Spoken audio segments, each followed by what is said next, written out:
Hi, this is Ada at Social Media Plus. Right now I'm with Mr. Frank Eliason. How are you? I'm doing well, Very good. And Frank is the famous and infamous, no, I'm just kidding, Comcast Care. He is the, can I say, founder of this whole concept of providing customer service online, on Twitter, and he's done a great job, and I just said in his presentation, and he's now got a whole team working behind him, so he's no longer by himself. But tell us where, well, a little bit maybe about, where you see your team is going, as part of Comcast, and where you see in general customer service is going to be with social media. Sure. Well, I'll start off with customer service. I think that's the easiest, which is, service is becoming more and more important, and it's really started back when Amazon reviews, and people then started going, before they buy anything, check Amazon reviews, see what other customers are saying. It's, what customers think about your company is extraordinarily important. It's raising the bar in the importance of customer service. So for years, customer service has been not a priority for most companies. Marketing was the priority, or other things, or sales, finance or sales. Service is going to take that new importance level.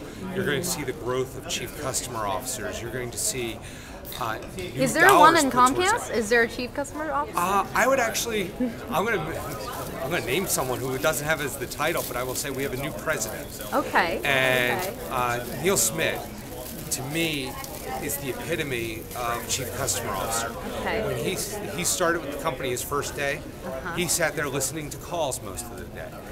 It's his importance, it's what he likes. So I watch his advocacy, and I can sit and say that's what it should look like. So he's like your role model.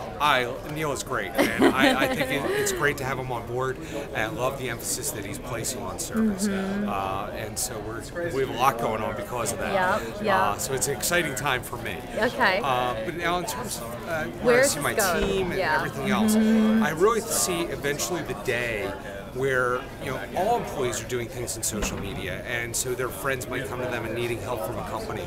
So what I really see going on is a shift, and that shift is your employees would be empowered to help customers. But you may have a centralized group like my team that would not only advise the company on how to use social media, but they would also be a great conduit for when other people need help. I have this customer, I don't know what to do with it, it's not my area of expertise. Okay, we'll take it. Or, oh, that's not us either, but we can guide it over here. How big is your team right now? So right now my team is 10 people. Okay. And I have also other teams, so they sometimes feel slighted. So I have 3 different teams, but my digital care team is 10. I see. That's great. That's great. And so, with for Comcast, do you think it has a lot of lessons to learn, and how where do you think it compares to competitors in terms of opportunities or challenges? Well, I think social media for Comcast has been a great thing. I think we're ahead of the game in many ways. The thing about social media is, I've never met a CEO that wanted to create bad experiences. Ultimately, you can place Twitter search on their desktop, which we have done, and they start to see and hear the customer live. And so we've seen a complete culture shift. We have a credo that's all about the customer experience today. We have people focusing on every aspect of the customer experience. And we have people today that are working with customers to build new products and what products to build, and they're doing it direct with the customers, where in the past we might not have done it that way. So it's a fun place to be because of all that. Yeah, that sounds great. And thank you again. This is Frank Eliason at Social Media Plus. Thank you. Thanks.